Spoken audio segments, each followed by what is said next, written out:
Shalom, shalom, frères et sœurs, bien-aimés qui nous suivez de par le monde. Nous continuons avec notre série des enseignements sur les choses qui doivent arriver avant la fin.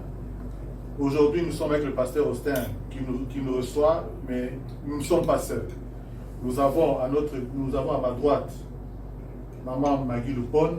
Bonsoir maman. Bonsoir papa. Moi-même, je suis votre bien-aimé frère Eli Efika, membre de la mission Exode. Et puis nous avons de l'autre côté le frère Franck Assaf, qui est aussi chantre et membre de notre église mission Exode. Ainsi, on va entrer dans le vif du sujet et je vais directement me tourner vers le pasteur pour lui dire bonsoir pasteur. Bonsoir mon frère, bonsoir frère Eli. La charité vers nous donner commence par soi-même. Alors permettez-moi pasteur de commencer par ma question. Pasteur, nous voyons que vous avez beaucoup insisté sur l'incrédulité comme signe. Pourquoi l'incrédulité? Ok. C'est vrai que nous avons parlé, nous avons entamé maintenant de parler vivement de tout le signe du temps de la fin, proprement dit, comme je dis, parce que nous avons commencé avec l'enlèvement depuis le début de ces séminaires. Maintenant, nous voulons parler des signes du temps de la fin. On a déjà touché l'homosexualité et en tout cas, Dieu nous a inspiré de parler de l'incrédulité parce que c'est une chose que j'ai remarqué, surtout en cette période où le monde crie pandémie. J'ai remarqué qu'il y a l'incrédulité a encore fait face. L'incrédulité gère le monde depuis un certain temps. Le prince de ce monde, Christ a dit que le prince de ce monde est déjà venu et je n'ai rien à voir avec lui. Oui, le prince de ce monde qui est le diable gère ce monde par l'incrédulité, par la peur et l'incrédulité. Alors j'ai voulu cette fois-ci parler de l'incrédulité comme signe du temps de la fin. Alors la Bible, la parole s'interprète par elle-même. Ta réponse se retrouve déjà dans la Bible parce que Paul a prophétisé sur ces choses. La Bible est un livre prophétique. Alors je vais lire un verset ou un chapelet de versets dans 2 Timothée chapitre 3 à partir de son verset premier. Donc 2 Timothée 3 verset premier à partir du verset 1. Donc je lis la parole de Dieu. Donc pour ceux qui nous suivent et pour nous tous qui sommes sur le plateau, donc, sache que dans le dernier jour il y aura des temps difficiles car les hommes seront égoïstes, amis de l'argent, fanfarons, hautains, blasphémateurs, rebelles à leurs parents, ingrats, irréligieux, insensibles, déloyaux, calomniateurs, intempérants, cruels, ennemis des gens de bien, dit la Bible, traîtres, emportés, enflés d'orgueil, aimant le plaisir plus que Dieu, ayant l'apparence de la piété, donc une apparence religieuse, une apparence chrétienne, mais régnant ceux qui ont fait la force. Éloigne-toi de ces hommes-là. Ok, Paul est clair. Ayant l'apparence de la piété, mais régnant ceux qui ont fait la force. Qu'est-ce qui fait la force d'un chrétien? C'est la foi. On peut paraître pieux, on peut paraître pieuse, on peut paraître religieux, mais sans la foi, on n'est rien, on n'est pas différent d'un incroyant. Voilà pourquoi nous avons voulu parler de l'incrédulité. L'incrédulité, pourquoi? J'ai commencé à dire que ce monde, le diable gère ce monde par l'incrédulité. Aujourd'hui, par exemple, par rapport à cette pandémie, nous avons vu qu'il y a ceux qui ont eu peur. Mais déjà, nous voyons des réactions dans les réseaux sociaux. Il y a des gens qui se disent, dès que cette pandémie, le confinement va se terminer et dès que Covid-19 va passer, oh, je vais récupérer tout le temps perdu. Il y a ceux qui se disent que, oh, j'allais pas en boîte, je vais récupérer mes temps perdus pour me retrouver encore en boîte. Il y a ceux qui déjà, comme nous le disons par un terme assez évangélique, il y a ceux qui ont la conception, qui conçoivent déjà les péchés dans leurs pensées, qui se préparent déjà à faire du mal. Il y a quelqu'un qui s'est dit, ah, voilà, ces messieurs m'avaient fait ceci, après cette pandémie, en tout cas, je dois en tout cas lui remettre, ou je dois en tout cas lui faire voir quel est mon niveau, ok, de colère ou ma réaction. Donc tout ça est triste, parce que comme nous l'avons dit dans nos vidéos précédentes, nous croyons que Dieu, qui n'est pas l'auteur de coronavirus, mais Dieu a utilisé aussi coronavirus comme un instrument, comme un test pour nous faire voir ce qui se passera à la fin du monde.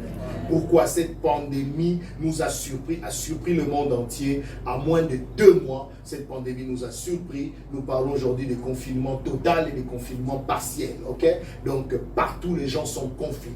Dans la moitié de la population, ou presque la population mondiale entière, on est à plus ou moins 7 milliards d'habitants, si je ne me trompe pas. Aujourd'hui, des milliards et des milliards de personnes sont confinées.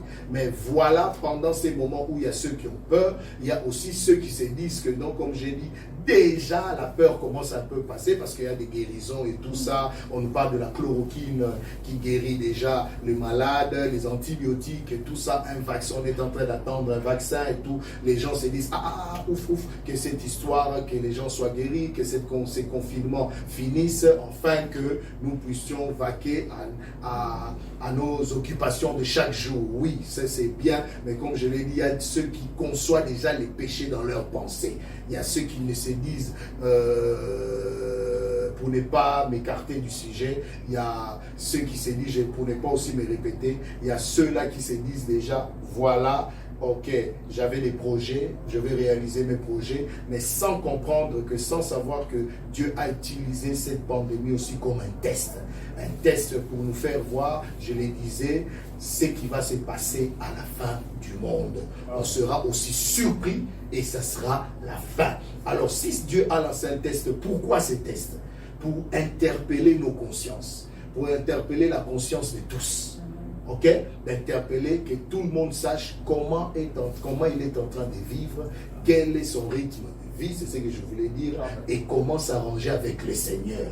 Par ces tests, que le chrétien qui était déjà chrétien puisse encore revoir sa relation avec son Seigneur, que l'incrédule, celui qui était non-croyant, puisse comprendre qu'il n'y a que Dieu qui sauve, parce qu'il y a eu des milliers et des milliers de morts, les médecins sont dépassés, comme nous l'avons dit, les politiques sont dépassés. On devait par cette pandémie comprendre que Dieu est le seul sauveur, Dieu est le seul rempart. Ok, mais beaucoup ne les comprennent pas. Donc par ces tests, Dieu veut que les gens croient au Seigneur. Par ces tests, Dieu veut que les gens changent de vie.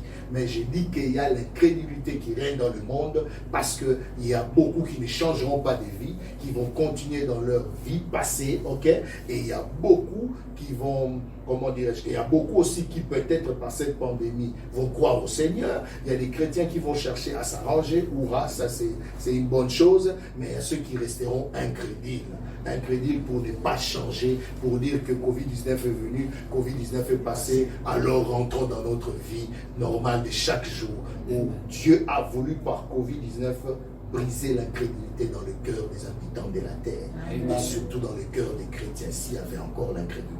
Mais combien vont le comprendre? Combien sauront que c'est un test que Dieu a fait, ok? C'est un test que Dieu a utilisé, ok? Pour nous pousser, ok, à nous approcher tous plus du Seigneur. Amen. Pasteur, moi j'ai trouvé ma part, je vous l'ai dit déjà.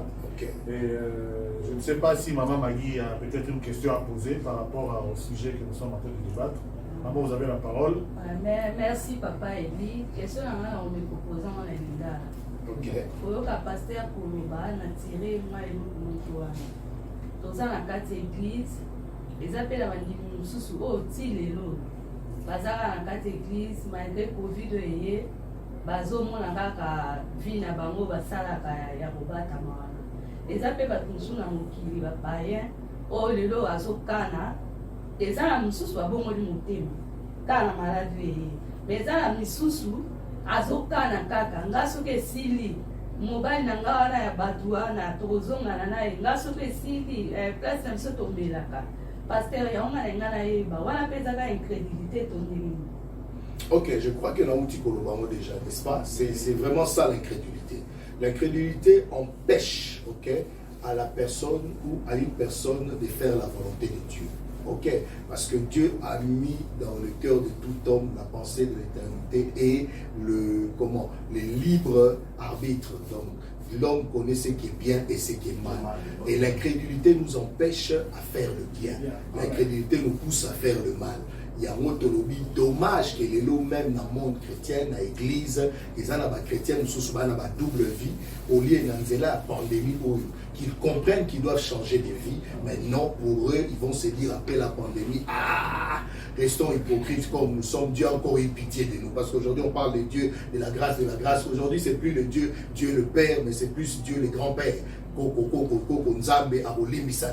Ok, c'est un peu ça. Et tu as raison, c'est vraiment ça l'incrédulité. Il y a ceux qui aujourd'hui, ok, comme tu dis, par cette pandémie, il fallait comprendre que dans la Okola, il y a des gens qui disent, je viens un pasteur qui dit que avril et mars sera un mois mémorable, qui va un mois où il y a eu moins de prostitution au monde, parce que tout le monde est resté confiné. Mais il y a des gens après pandémie, Oyo Bazo Kana, qui n'ont pas zongi la Kindumba na bango.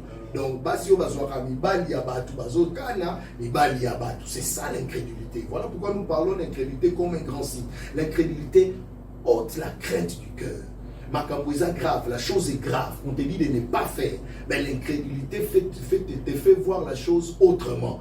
Où les gens qui sont conscients savent que c'est grave ce que tu fais, mais l'incrédulité, tu te diras, ce n'est pas grave.